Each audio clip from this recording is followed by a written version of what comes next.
Happy Juneteenth, everyone. How was everyone's holiday? It was good. It was restful, contemplative.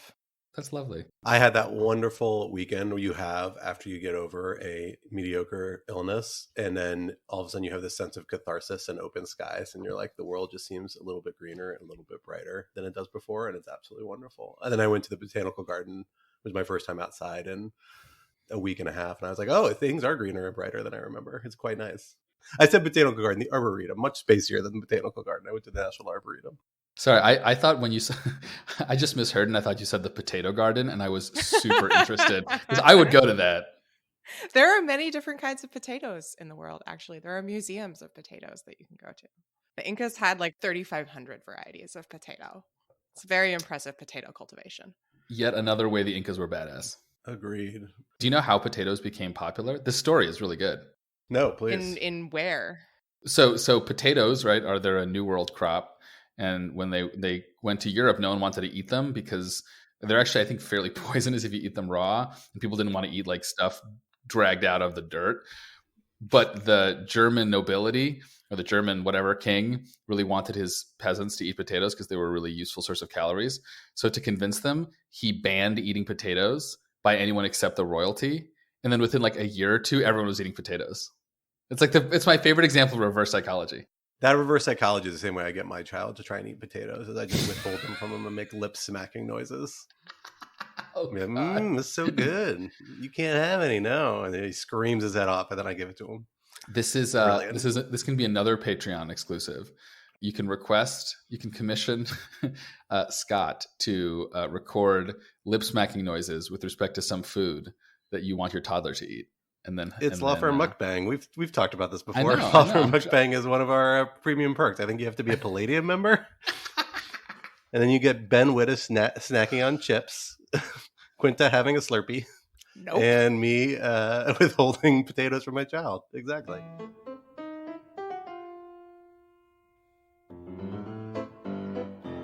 Hello, everyone. Welcome to Rational Security 2.0, aka Rational Security Gold Thinker. I am one of your co-hosts, Scott R. Anderson, and I am here with my two other co-hosts, Alan Rosenstein. Hello. And Quinta Jurasek. Hello.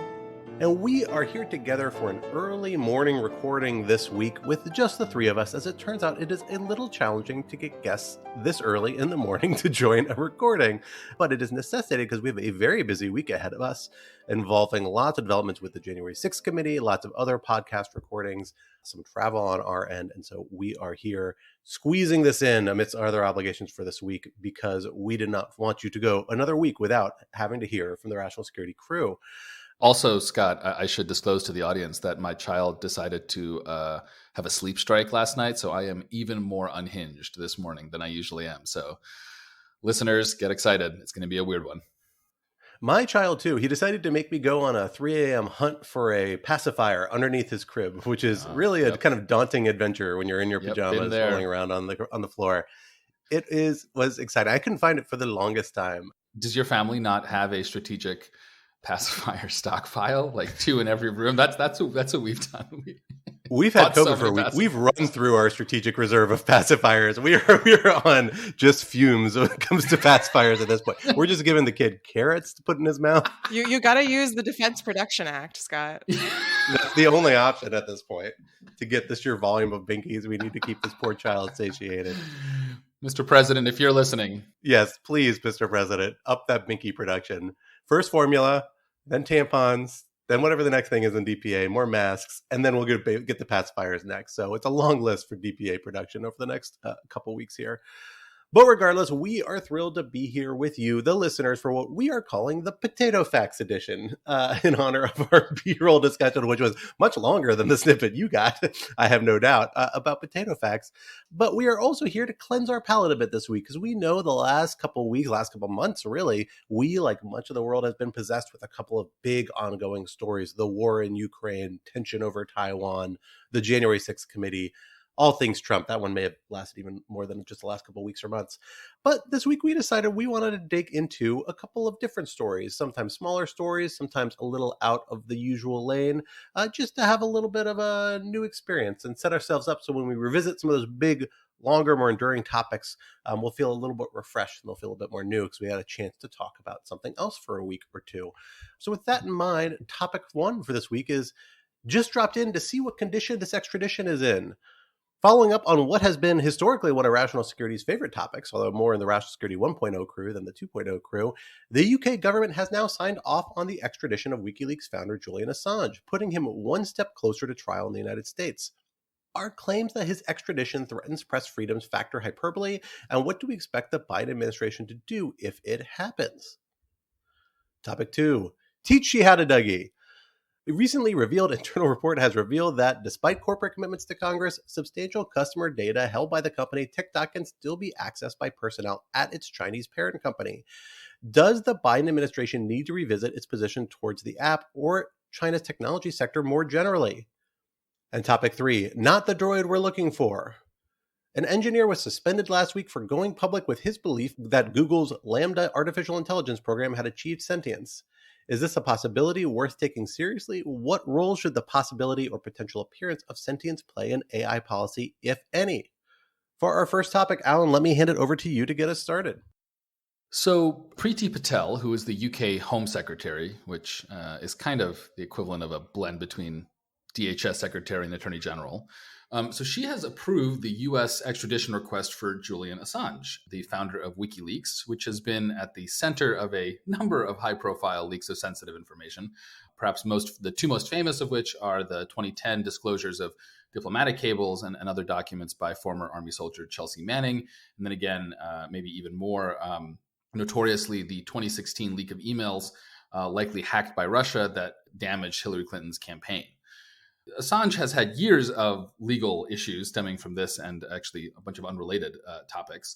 But this story picks up again in 2019 when U.S. prosecutors unsealed an indictment against Assange alleging multiple violations of the Espionage Act. They then requested extradition from the UK, with which the U.S. has an extradition treaty. Initially, last year, a UK judge denied the extradition, arguing that although the crimes in the indictment were valid, that there was a high risk of harm to Assange's mental health and even suicide if he was sent to a U.S. prison.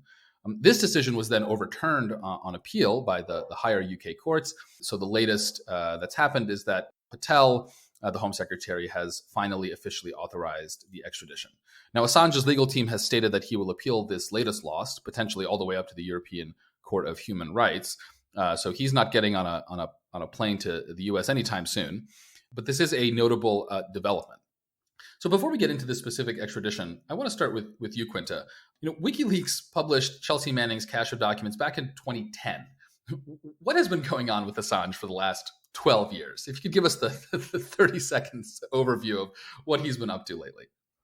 Yeah, what a long, strange trip it's been. So I don't know if I can do this in 30 seconds, but I will do my best. So as you noted, he has been taking up residence in the Ecuadorian embassy in London to try to resist extradition. So in 2019, the U.S. government handed down an indictment of him on charges of conspiracy and crimes under the Espionage Act relating to the release of documents together with Chelsea Manning. Then there was a superseding indictment shortly afterward that added to that. And notably, I think for journalists and folks concerned about press freedom, included among the charges just the act of pure publication of that material online. And that, I think, was concerning to many people because, as Jack Goldsmith has argued, there is an increasingly fine line between what WikiLeaks did in that instance, legally speaking, separate from the sort of moral and practical implications, and what news organizations do. And I think many journalists were concerned that this was a sign that the US government under Trump had kind of broken the seal, and that the fact that it was going after Assange might mean that it would be going after reporters as well. Now, there was also another superseding indictment recently in 2020 that also, further added to those allegations, alleging that Assange had essentially solicited hackers to break into computers of the Icelandic government.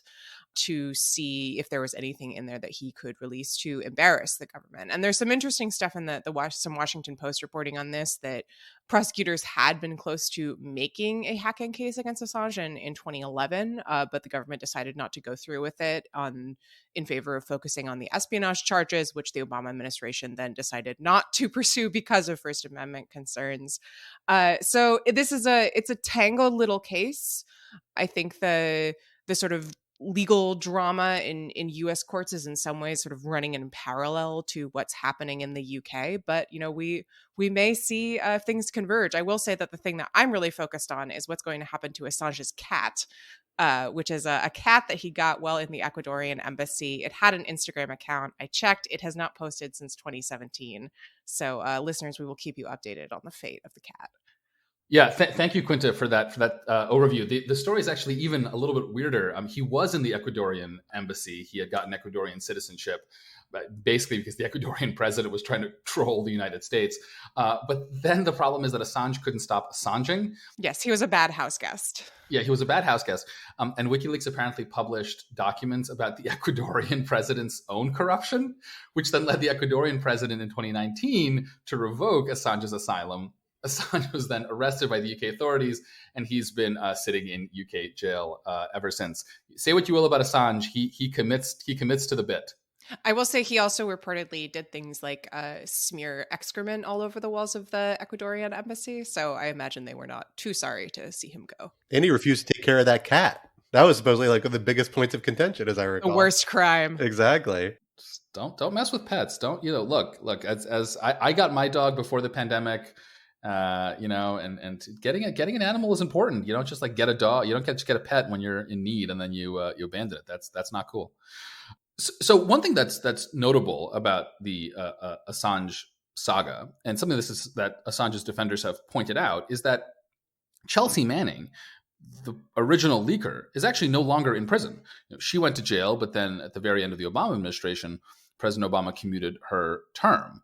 So you have the actual person who leaked the documents walking free, while the United States is trying to prosecute the individual who ran the organization that, and obviously some of these facts are in dispute, may or may not have coordinated with that person to leak the documents.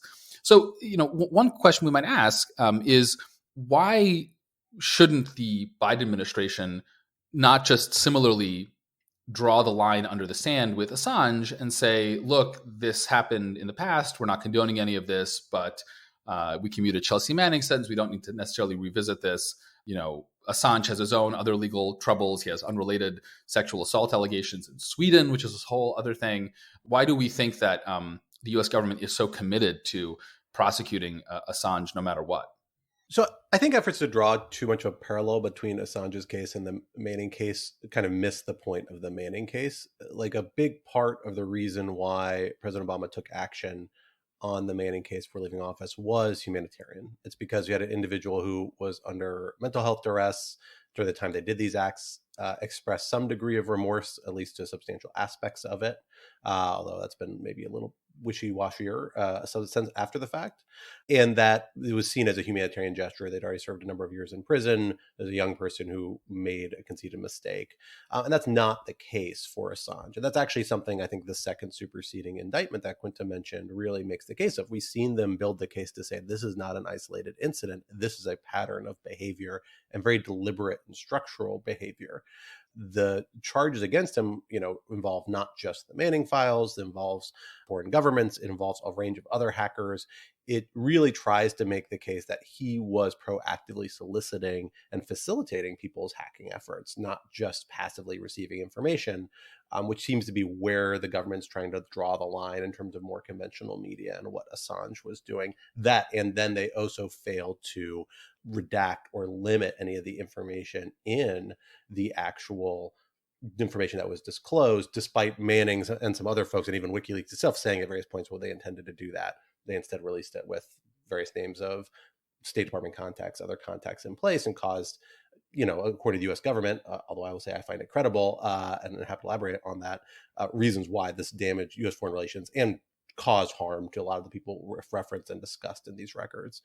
So for that reason, the intent is different, the scale of the offense is different, and it seems pretty clear to me they would not be spending the international capital to get Assange back to U.S. court that they are spending now if they did not intend to prosecute him. So I think it's very unlikely we're not going to see a prosecution go forward of one stripe or another. One aspect of this that I think is also worth noting is that Assange has been linked to the Vault 7 leak, this enormous leak of CIA hacking tools. I believe, Alan, you should correct me if I'm wrong, I don't think he has been charged in connection with that. But it is worth noting that Joshua Schulte, the former CIA employee who was charged with leaking those tools to WikiLeaks, recently his case ended in mistrial, and I believe the retrying has just started. So there's this kind of additional thread where, in addition to, all of the things that sort of casual listeners may have heard about in terms of what Assange has been up to, there was also this incredibly damaging leak of sensitive information from the CIA that the government is clearly, I would say, quite irked about. So even though Assange hasn't been charged, I do wonder how that plays into the decision making here. Alan, I'm curious what you think about that. Yeah, I mean, it could. I think it's definitely relevant, and it could play in a number of ways, right? It could just be that this is another entry in Assange's rap sheet from the perspective of the U.S. intelligence community, and that makes him a high priority prosecution. It could also be that the U.S. wants to get its hands on Assange to ask him questions, right? It may be that he knows things about this that could be very useful either in the prosecution of the individual who leaked or in other cases. So I do think it's a relevant consideration. I mean, I think the question is, but for this, would the United States be seeking Assange's extradition as aggressively as it is? I suspect the answer is yes. I mean, I think Assange's extradition is overdetermined, as it were. Yeah, one thing to bear in mind here is that, in the UK rules for how you engage in this sort of extradition, you're really only supposed to be prosecuting people who are extradited for the crimes for which they're extradited. That's called the rule of specialty. I don't know whether this would reach it or not because it is a similar offense. So I actually not 100% positive how that is interpreted in this context, but my rough anticipation is that I don't know if adding it would be easy at this point. At least at this stage for the initial round of prosecution resulting from the extradition. There may be additional measures later that could be pursued for that particular prosecution. But from the U.S. government's perspective, I suspect that they are thinking of this more as a instrumental prosecution. The problem here is Julian Assange is a threat while he's in the wild. He's continued to produce information. The Vault 7 leak happened while he was negotiating with senior U.S. government officials to potentially surrender and to get a deal on his prosecution over the prior WikiLeaks files and other actions, and nonetheless proceeded to do this significant leak, tried to use it as leverage, kind of fell apart according to some reporting. And so you're at this point where I suspect they're trying to put him, in a position where he's no longer a threat by putting him in prison, whether here or in Australia, where they've conceded he may be able to serve out his sentence. If that's the case, you may not need to go for Vault 7 because you have other, offenses that you may have a better time prosecuting because you have witnesses willing to testify against him, as appears to be the case from the second superseding indictment. Whereas the Vault 7 prosecution, if you already had one mistrial, obviously there are some issues there. Doesn't sound like the defendant there has flipped as of yet. And so that may just make it a little bit of a higher risk proposition that you just don't need to undertake at this point to try and get this person stopping from operating. I want to ask you guys, as people closer both to computer hacking and to journalism than I am, the DOJ seems to be making a line, trying to draw two lines here about why what Assange did is different from what conventional press does. The first line is the fact that meaning Assange, actually worked with Manning and these other hackers to actually get the information, the kind of acquisition of this information. And the second is the way it was distributed, the fact they distributed classified information and then took no steps to redact it, sanitize it, make it more safe. The first measure actually strikes me as I could see that being a line where it's not that hard to distinguish what WikiLeaks and Assange has done from conventional media, right?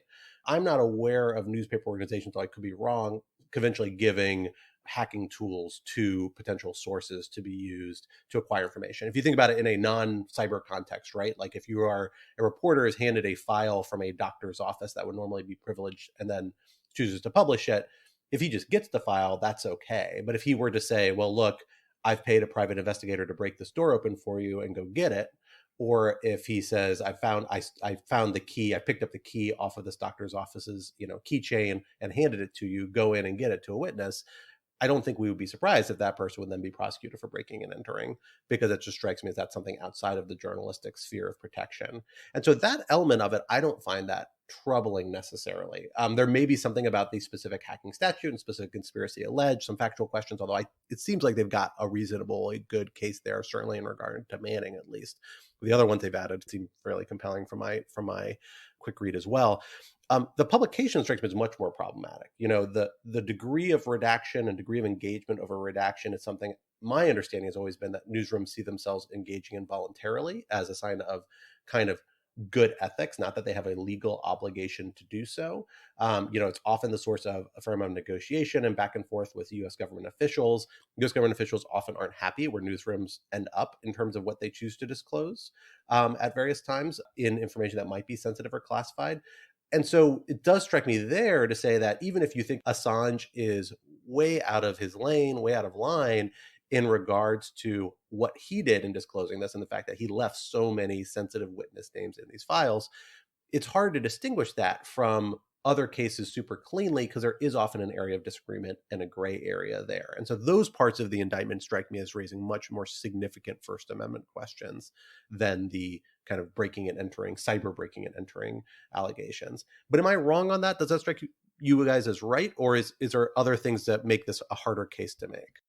I think you correctly identified the two relevant factors here, but I don't think they're as separate as I think you describe them, which is to say this.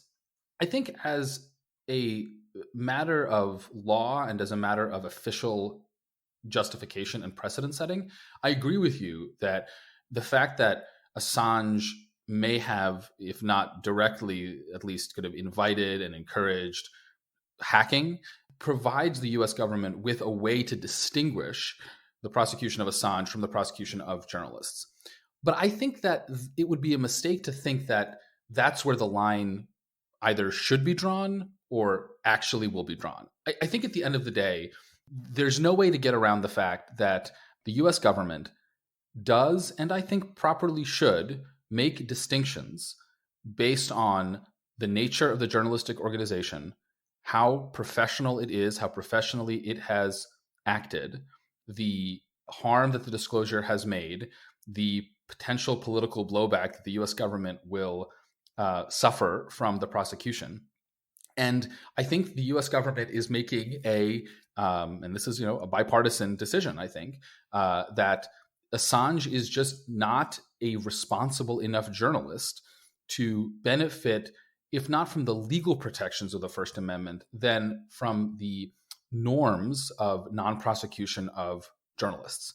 And on the one hand, I do recognize that creates uncertainty for journalists because, if you squint hard enough, you can always find some comparator and show that really what Assange was doing was nothing that the New York Times doesn't do.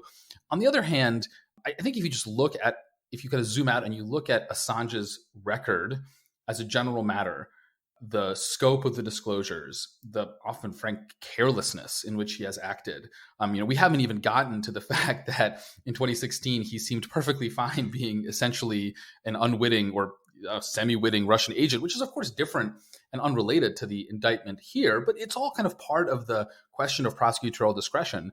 I do think there's a case the US government can make to say, look, Assange is just different, right? And we trust that the New York Times and the Washington Post and The Intercept, right, let's say, will recognize that.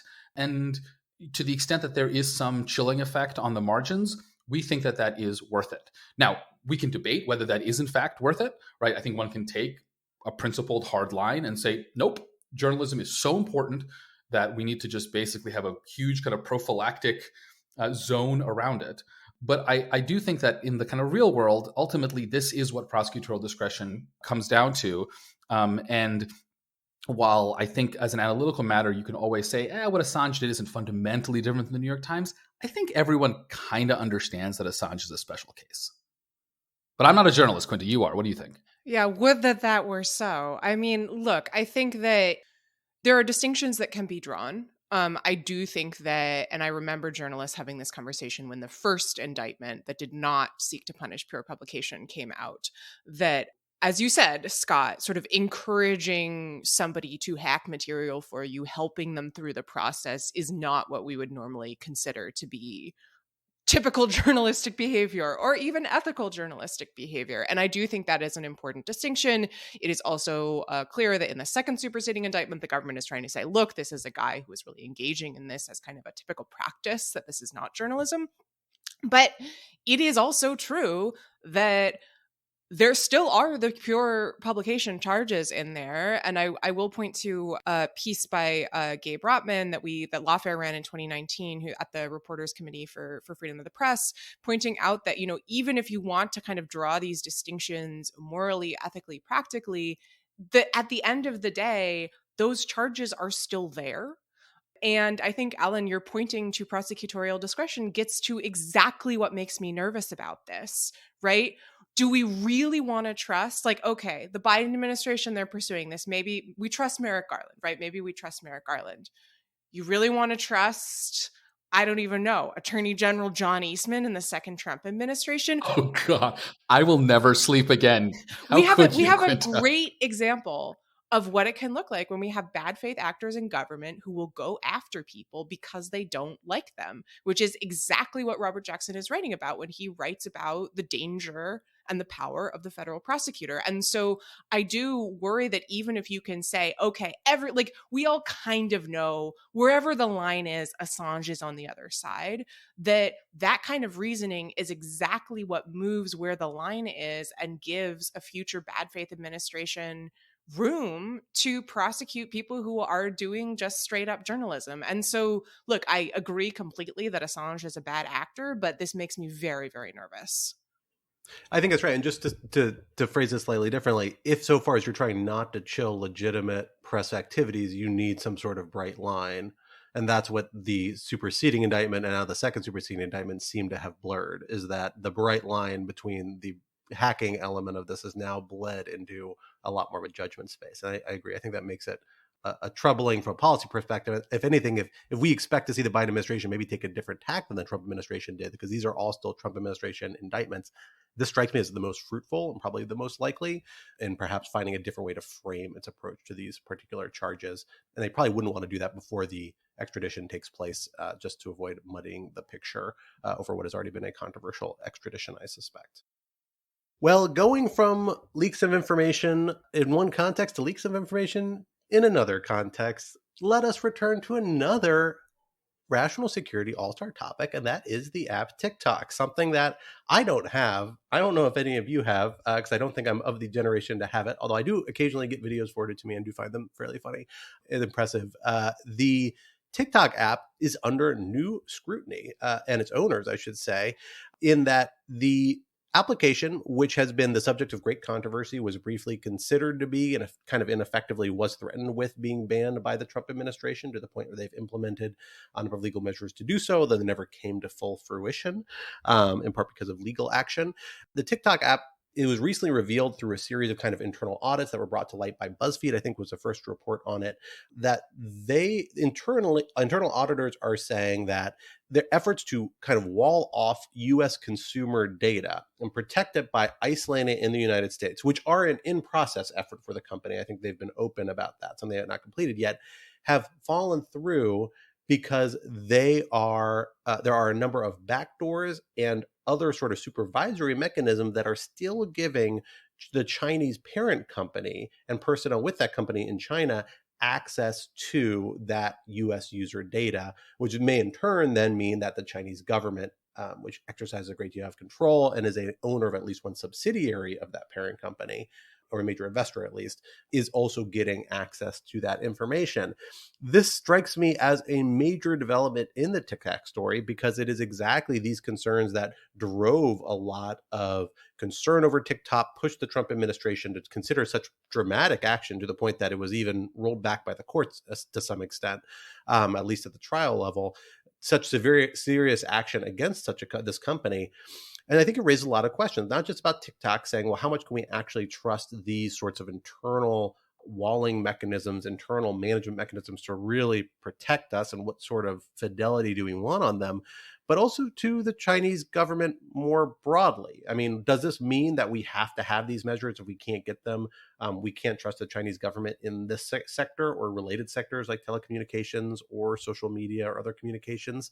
Where should the line be? And these are big questions the U.S. government has been wrestling with, but I think this story adds a major new data point that people are going to wrestle with and people are going to use to advance their particular perspectives and agendas on this issue. Alan, this strikes me as something that's very much in your lane. What is your response to this story, and how do you think it bears down on this ongoing conversation about China and its role in our digital economy? Yeah, I have a bunch of kind of random unrelated thoughts, which I think reflects the multifaceted and fragmented nature of this particular policy issue. And your brain. And my brain. Seriously, I love my child, but he really did not sleep last night.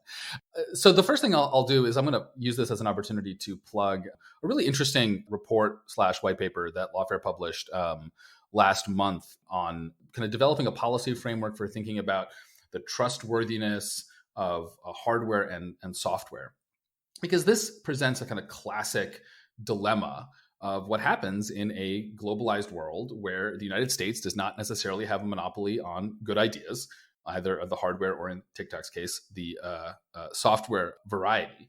And, I think the key finding from that report, and I think it maps nicely to TikTok, is that there's no one size fits all answer, right? There's no way to just look at a product and say, well, it's Chinese and we don't trust the Chinese, therefore it is unacceptable that this product continue in its current way, right? You have to look at the actual details, right? How important is TikTok? And here you can kind of go in different directions, right? On the one hand, TikTok is not important fundamentally, right? It's like a bunch of silly short videos. On the other hand, it's used by God knows how many people. It's increasingly popular among young people.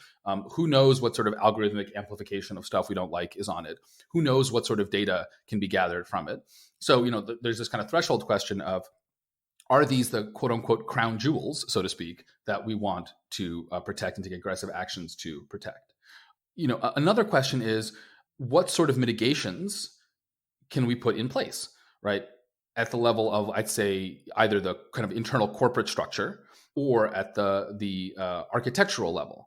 Now, I think at the level of the internal corporate structure, I think, especially with respect to a country like China, I don't think there's really any way that a Chinese company can, as a matter of internal procedure, do enough to satisfy the US that the Chinese government really will be deterred from meddling in that company's business, right? Just given the politics of China. On the other hand, there may be some architectural changes that can be made that would provide enough confidence. And here, for example, it's notable that TikTok is working with Oracle to route all of the TikTok traffic through Oracle servers so that really no data is either held in China or, most importantly, can be accessed from China. Now, then you have to ask, well, okay, but how convincing and compelling do we think that architectural solution is, and can't the Chinese fundamentally get at it? But these are the sorts of detailed questions that you have to ask rather than just sort of in the abstract say, Chinese company good, Chinese company bad. That's kind of one thought.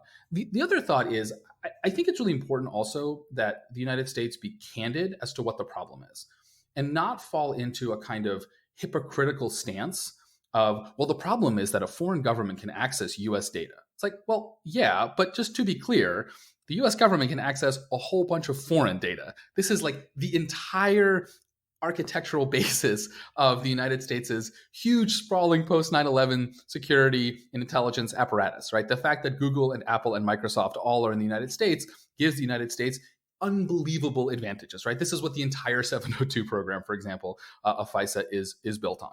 So I think the United States, it's important to avoid hypocrisy. And the way to avoid hypocrisy is to take a fairly aggressive stance and say, look, there's a difference between China and the United States. It's not just different countries, right? The United States is a liberal rule of law country, despite whatever its flaws are.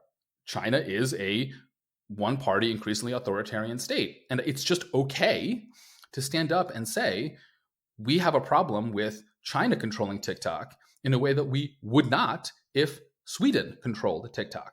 Now, I understand that that's kind of an aggressive posture, but I think there needs to be some self-confidence to say, this is not just pure realpolitik. There really are different moral and ideological valences to which country has control over that data, and we should be comfortable saying so if we think that Chinese control over TikTok is unacceptable. I think the BuzzFeed story is, first off, just a really incredible feat of reporting, and I would encourage everyone to go take a read. I mean, I do think it gets to, Alan, what you're saying, which is this question of like, what is the actual problem here? And I will say that, I think that the Trump administration, as in so many ways, was maybe not like 100% wrong in identifying TikTok as a problem, but the way that it went about doing that significantly muddied the waters, and honestly, I think at some point slipped into just outright xenophobia, that it was bad because it was China, and that's kind of all the argument that you need to make. And there's a much more complicated discussion here about the China initiative and so on. China. Yeah. But I do think that this story identifies that there are genuine concerns here, which I think were perhaps lost in the sort of the melee of what the Trump administration was trying to do. And I would, again, I'm just self-promoting all day today, but there's a really great piece from Justin Sherman that we ran on Lawfare in 2020, sort of breaking down like what are the actual potential risks vis-a-vis TikTok. Does it have to do with data collection? Does it have to do with data collection of, say, US government employees? Does it have to do with censoring of information inside or outside China? There's a really incredible video that circulated on TikTok a few years ago of a girl essentially talking about the Uyghur internment while doing a makeup tutorial to get around Chinese censors, which was at the time promoted as sort of like, look how clever this young woman is. But I think is also a pretty alarming example of, there are certain things that you cannot say on TikTok, and that itself is concerning. Does this have to do with, the risk of promoting disinformation, falsehoods on TikTok? Because as Scott, as you pointed out, we don't have visibility into that algorithm. I think the BuzzFeed piece sort of suggests that it's a data privacy aspect, but it doesn't get too far into the details, nor necessarily could it based on the information that it has. But I do think it really underlines that like this is a genuine problem. And the question of to what extent you can actually kind of pull apart that architecture is a complicated one. I mean, and look, I will say it's easy to make fun of TikTok of, haha, it's a silly app with dances. But I do think that it is, I think, the fastest growing social media app that currently exists. I believe there have been plenty of examples of its incredible importance in kind of shaping media narratives. I mean, I recorded a podcast recently on its role in spreading misinformation around the Johnny Depp Amber Heard defamation trial. So, this is something that is important, however silly it seems on the surface. I agree with that. It strikes me the Sherman article you reference is so valuable because it really does break out these sorts of streams. I think it's worth segregating TikTok out from a couple of other, there are a lot of concerns are common to a lot of Chinese companies, right? Worry about China trying to exercise more censorship. It's particularly important perhaps for TikTok because of its social role, but that's something we worry about with a lot of different Chinese companies. China potentially, using data in a certain way, acting is a separate concern that's kind of unique to TikTok. The thing that strikes me that's particularly relevant about TikTok, and that seems the most relevant to this particular revelation, and it fits into a broader pattern of China, is the fact that China has positioned itself as like a data vacuum, particularly about, frankly, US government employees over the last 10 years, right? China is widely believed to be behind the OPM hack and other hacks that captured huge swaths of information about government employees, including my information, if I have no doubt, as a former government employee, probably yours too, Alan. Oh, yes. Not just that. I thanks to China, I have now 3 consecutive free lifetime credit monitoring memberships courtesy of the US government because my data has apparently been hacked so many times. I feel like I'm less interesting to them because I've only gotten one, and I'm furious, even though I think the one lifetime should technically do me, I suppose. But regardless, it's like a real pattern of behavior that China's been pursuing, and I don't think we 100% know why, right? I mean, there's some obvious reasons, like maybe they think they can use a lot of this data to for intelligence purposes, for simulating people. Maybe they can do some sort of, in some hypothetical future conflict, like target government employees for espionage reasons. Maybe you could target them with ransomware or some other sort of software that would hinder their personal lives, make it harder for them to do their jobs, prove to be a big distraction. It's not 100% clear what China is doing, but the addition of TikTok data into that might be significant, right? Now, people on TikTok are uploading videos. They know people can see these things. China presumably can just download them and start processing the actual videos. But from the actual app, you're getting all of the metadata and other data that all these social media apps collect that is not included in that main package that goes public. So probably information about your location, probably information that ties you into your marketing practices, your travel, the way you use other apps on your phone. Certainly on government phones, it might tie into things related to your official work that might be problematic. So, I get the kind of anxiety around that activity. Other activities, it strikes me that TikTok's a lot like other Chinese companies, and a more collective response is probably warranted there. And it's one that the United States has struggled to balance with the fact that, we don't like that China exercises censorship. We don't like that China pursues human rights abuses. We don't like a lot of these other factors, but we still have to feel like we have to engage with them economically. And this kind of fits into that bucket. But the data collection element, particularly what they're doing with the range of data you can get with an app like this, I see that concern. And frankly, it's part of the reason I don't have TikTok on my phone. Yeah, I think that the Biden administration, to its credit, is not going at this in the sort of half-cocked way that the Trump administration did, and as Quinta pointed out, did everything. When Biden came into office, on the one hand, he withdrew the executive order that purported to forbid TikTok, but he didn't just say, well, Trump said TikTok's bad, therefore my position has to be that TikTok is fine. He said, look, there's real issues here. There's some smoke here, but we have to think about this in a much more analytically sophisticated and whole of issue way. So he directed the Secretary of Commerce, Gina Raimondi, to develop a process to actually think not just about TikTok, but about all of these issues with respect to Chinese companies and other companies. Because again, in an interconnected world, you're not going to be able to simply cut yourself off from China, nor frankly would you, right? It's not necessary from a strategic perspective, nor is it necessarily even a good thing from the perspective of continuing engagement with China in the really sort of long term. So you have to pick your battles. And I think it is to the Biden administration's credit that they're not taking, let's say, the bait, as it were, on TikTok rather, given how flashy it is. So again, I think it's good that people are reporting on this. I agree the BuzzFeed reporting is excellent. Too bad for BuzzFeed because they're not doing so well as a news organization right now. And it's fine to talk about this and to use this as an example. But I think it's important to recognize this is just one of a number of very complicated questions of U.S.-Chinese economic integration and interconnection. And the right answer may very well be that this is not the hill we want to die on, as it were.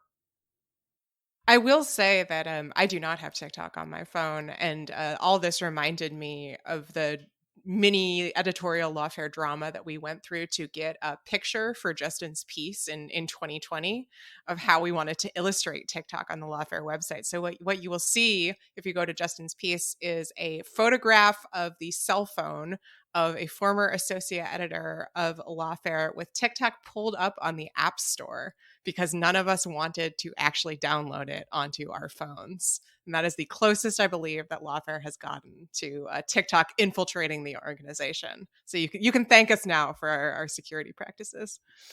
Ben, if you're listening, I think you'd be a really good TikToker. And take that as either a compliment or an insult. So speaking of algorithms, how's that for a transition? We're going to close out with a story about a really interesting Washington Post report by Natasha Tiku. So bearing on our sort of journalism semi-theme throughout all of this, I will just say great reporter. Thank you, Natasha Tiku, for this wonderful piece about a Google engineer who convinced himself that the AI that he was working on at the company was sentient, was the equivalent of a sentient child with a great deal of involved knowledge about the world, and has gone public with this, and as a result was put on administrative leave by Google. So this piece is interesting and thoughtful, and I think gets to a lot of different questions about, what sentience means, how we would know if AI were sentient.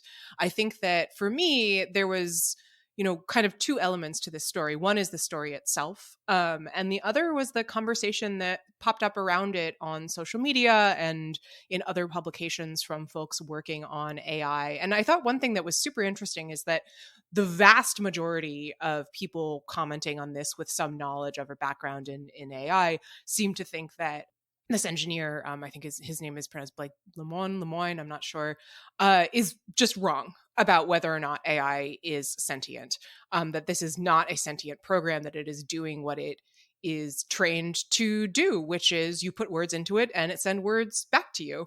But that the fact that he believed this so strongly itself says something really interesting about the sort of the human capacity for making ourselves believe that something is sentient, what it means to have an emotional connection, and how we should think about the role of AI in the future and how we're going to engage with it. So, Scott, you've been jonesing for this topic for some time, so I'll hand it over to you.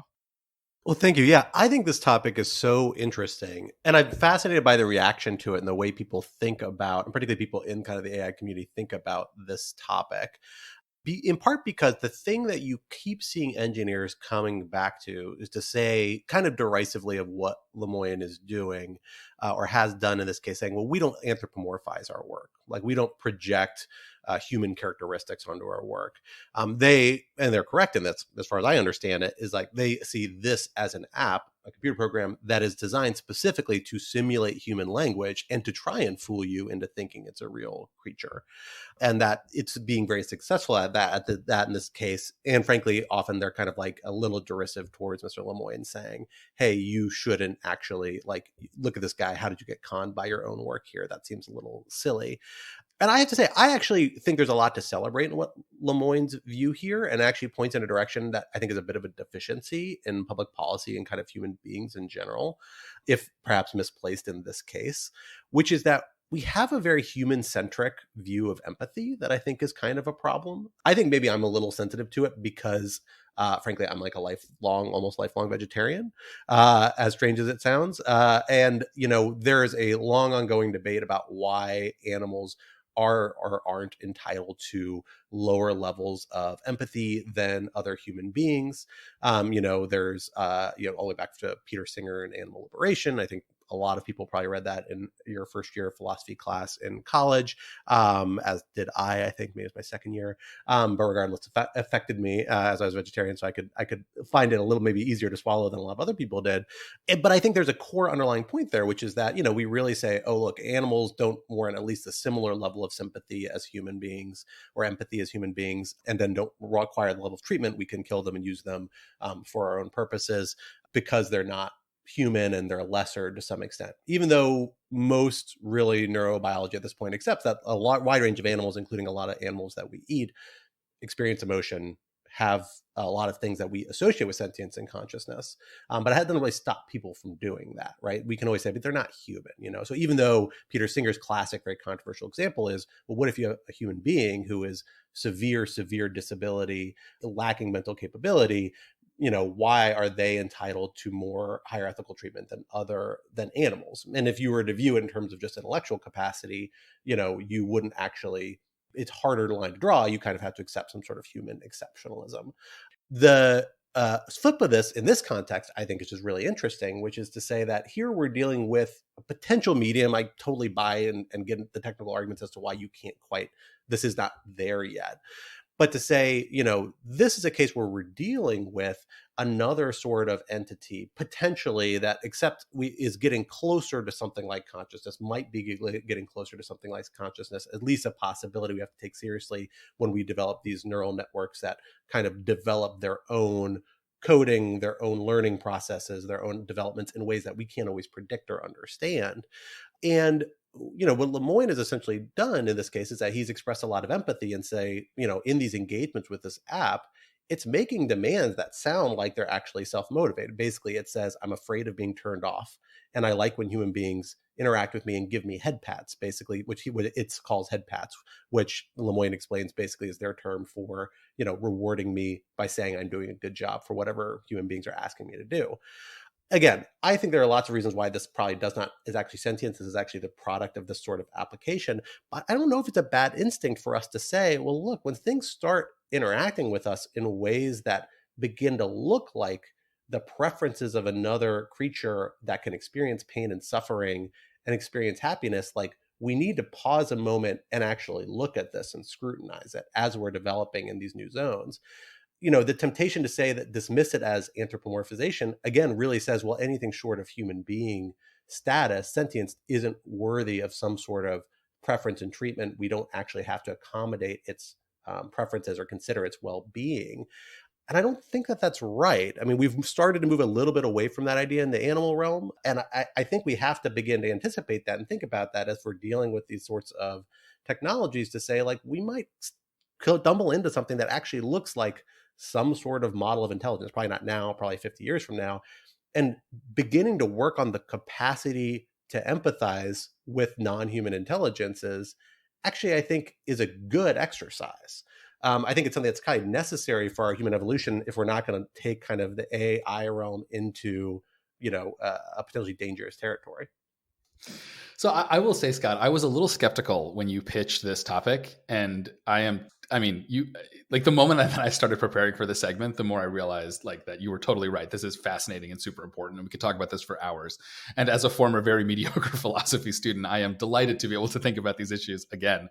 A couple of thoughts on this. I mean, first, I think this is a nice illustration, and just the development of AI and these in particular very large language models is a really nice illustration of the maxim that people overestimate what they can do in a year, and they underestimate what they can do in 5 years. The rate at which this is increasing is really remarkable, and you're getting these step changes in the sophistication of these models every honestly, it's not even every 5 years. It's much faster than that. For those who are interested in the kind of technological aspects of this, there's a wonderful YouTube channel called 2 Minute Papers by an AI researcher. And he points out that you're getting kind of there's almost like a Moore's law kind of doubling of sophistication, right, every few papers down the line. And I think we're really unprepared for this conversation, and we're going to experience it, I think, much faster. We're going to have to deal with it much more compressed timeline than we initially thought because of how quickly these models are developing. Yeah, I also agree with you, Scott, that I have found the kind of dismissive tone that a lot of researchers have had to these claims to be puzzling, not because I think that this Google engineer is right with respect to this particular model, but because it's pretty obvious that at some point, you're just going to get these AIs that are so sophisticated that whether or not they are actually sentient is kind of besides the point, because we're all going to react to them as if they're sentient, because that's what human beings are designed to do. And by the way, how are we so sure that the rest of us are sentient, right? This is in philosophy called the zombie problem, right? Quinta is giving me a real eye roll, team eye roll. So I'd like to hear your response after this. All right. But the question is, we talk to each other all the time. How do we know that the people we're talking to are actually sentient rather than just very complicated language models? The other thing to think about is we may also be asking a bit of the wrong question, in that the relevant consideration here might not be sentience, which is a very, I think, high bar, but suffering.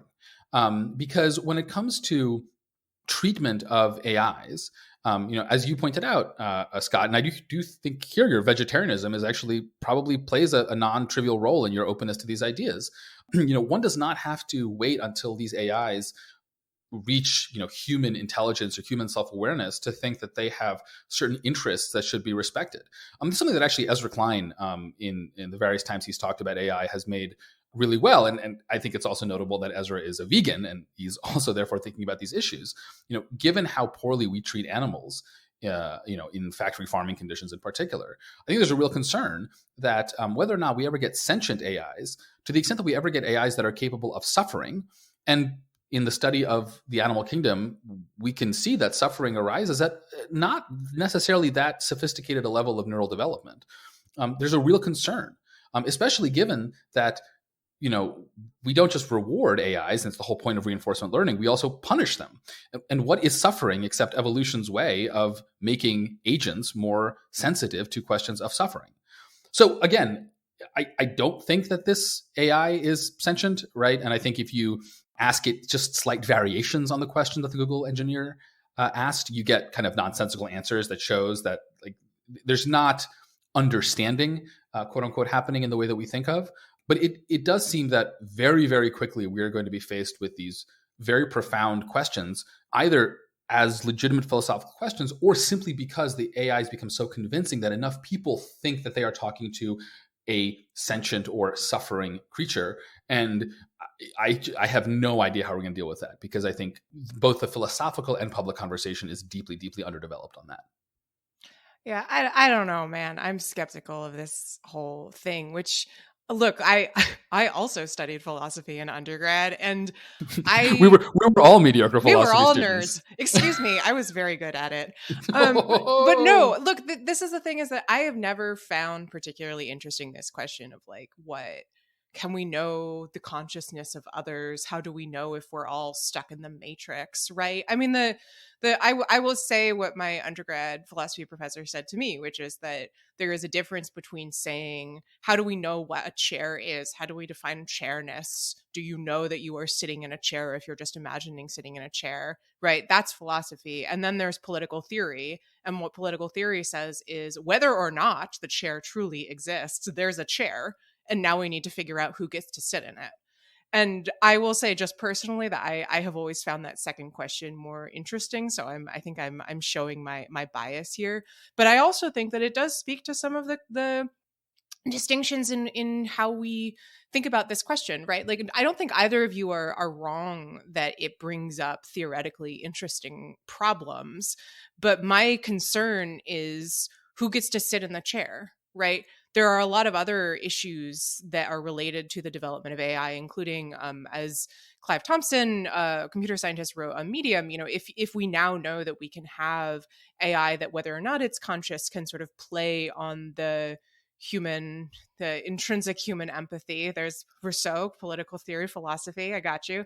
That how could a bad actor, a bad person, use that to get something that they want? How do we think about the different inputs that we're putting into AI and what kind of systems that those create? So I sort of worry that by putting too much stock on this, we're like rocketing all the way to like, I have no mouth and I must scream, like the Harlan Ellison short story about the AI that's created and is super intelligent and goes crazy and tortures everyone because of the horror of existence.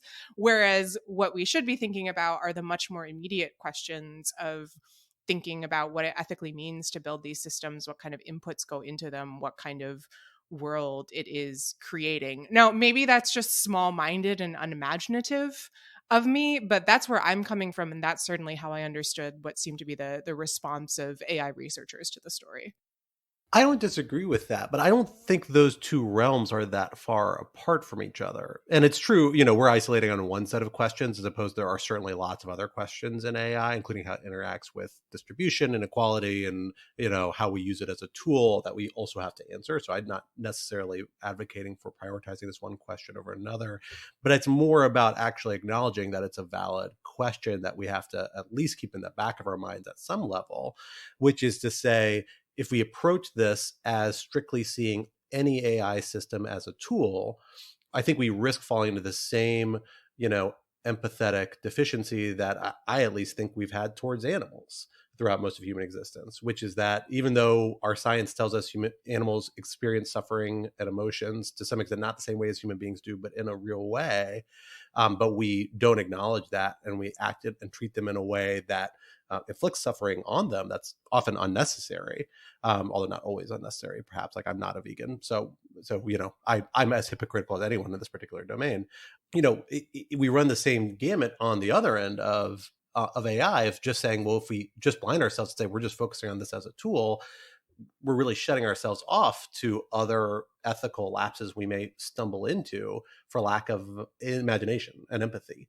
And that's what worries me. It's not, again, that this needs to be the first question or that this means we should stop AI research, but it worries me that the broadest reaction I saw, especially among people in this field, was so derisive towards this empathetic response. But again, that may be anecdotal. That's based off of kind of the responses I've seen. I haven't done a full survey. I'd be curious how other people feel. Again, I feel like we're responding to each other saying, you're not wrong. But I think that there are plenty of problems that have to do with the role of compassion and empathy and understanding, the I-thou relationship in AI research that are much more immediate. Like, for example, feeding inputs into AI that produce systems that reproduce, all kinds of ugly relationships, racist, misogynist, what have you. And there's a lot of research and a lot of concern going into this question of, how do we produce AI that is not just reproducing racism, misogyny, etc. And so those are immediate questions that I think speak to the same general idea, which is that we don't want to be using AI to recreate sort of relationships of domination, to put it at a sort of a high altitude. And I don't think that, I think we're sort of saying the same thing from the opposite perspective, which is that whichever aspect of the problem you focus on, I don't think that you need to extricate yourself from that kind of moral question. Alan, I assume you weren't laughing at what I was saying. Okay. No. I peeked ahead at your object lesson. Oh, okay. Just laughing at that. I want to talk about this for hours more, but unfortunately we are out of time. We'll have to leave it there. But this would not be Rational Security if we did not leave you with some object lessons to bide your time with while you wait to hear from us next week, and we wait to engage with you on next week's National Security News. Alan, why don't you get us started with your object lesson? So my object lesson is a new book that I have just started reading, but is obviously immensely good. So I'm very comfortable recommending it to the audience. It is The Sympathizer by Viet Thanh Nguyen. It's from 2015. It won the Pulitzer in 2016. And it is the story of it takes place right after the Vietnam War ends. And it's the story of a North Vietnamese spy who infiltrates the South Vietnamese government and then kind of sends secrets back home from the United States. I mean, it's already fascinating. I don't actually know what's going to happen because I'm only on page like 40, but it's already very good. And, in addition to being just fascinating portrayal of this culture, of this time period, something that I know actually much, much less about than I feel like I should, just as a kind of informed person. I also just love this movement in literature to combine genre fiction with high literature, right? I mean, I think a couple of weeks ago, I recommended a book by Emily St. John Mandel, who combines science fiction with amazing literature. Here, this is a spy thriller with amazing literature. And it is wonderful to see these really entertaining and fun genres being elevated by these incredible writers. So it's The Sympathizer. It's very, very good. I'm sort of surprised they haven't made a movie about it yet. It's an incredible book. They need to work on that. And I will say that Nguyen, he published a sequel to it last year, which I actually have not read. But if it is as good as the original, I imagine it is quite good indeed. Quinta, what is your object lesson this week? So because we are not talking about the January 6th hearings during the main part of this podcast, I felt that I should hold up my end as the, January 6th person who will never stop talking about it and bring it into the object lesson space. So there were many quotable lines that appeared during the hearings last week, but my personal favorite was in an email sent by Trump outside advisor John Eastman, who was involved in pushing the, I think it's fair to say, meritless idea that Mike Pence could overturn the electoral count, or certification of the electoral count in Congress. And he sent an email after January 6th that reads, this is, I believe, to the White House, "I've decided that I should be on the pardon list, comma, if that's still in the works." Great line, incredible line. Legendary. Absolutely legendary. And John Scalzi on Twitter suggested that this line is actually a tagline that works with every New Yorker cartoon. So you may have seen there's a meme where you can add the line, "I'd like to add you to my professional network on LinkedIn," to every New Yorker cartoon. I've decided I should be on the pardon list if it's still in the works, is the new version of that. So I would recommend open up the New Yorker, pick a cartoon, see if it works. I guarantee you it will. Thank you, John Eastman, for this little moment of zen. It actually needs to be a t-shirt. If the New Yorker doesn't do this, we need to get the rights somehow and make this a t-shirt that you can buy with a variety of New Yorker cartoons, because I agree, that's amazing. It actually gets even better, because if you click on the Twitter link that is Quinta's Object Lesson and you read the responses, people are so creative in all these additional genres that this applies to. My favorite is just pictures of grumpy cats with that quote underneath. It's amazing. Well, for my object lesson this week, I am continuing my trend of refusing to do anything remotely work-related because having spent a week in isolation indoors with COVID last week, I finally was able to break out in what was absolutely the most beautiful weekend, a long weekend I can remember in Washington, D.C. in a very, very long time. I can get outside. My wife and I usually take a hike or two every weekend, hike being very ambitious description for what is really a medium length walk since we had a kid. But regardless, and when I was able to make it back to the National Arboretum for the first time in a few weeks, which is an amazing gift to Washington, D.C. that not enough people take regular advantage of. This beautiful, beautiful garden, huge garden park, really, in downtown. So my object lesson this week is going to be the various arboretums, botanical gardens, and wonderful parks you have in your city. If you are not in Washington, D.C., go ahead and please check them out. And this particular one, I wanted to celebrate my favorite part of the National Arboretum, and that is the dwarf conifers. Because I am, despite being a fairly large person, a very big fan of very small trees.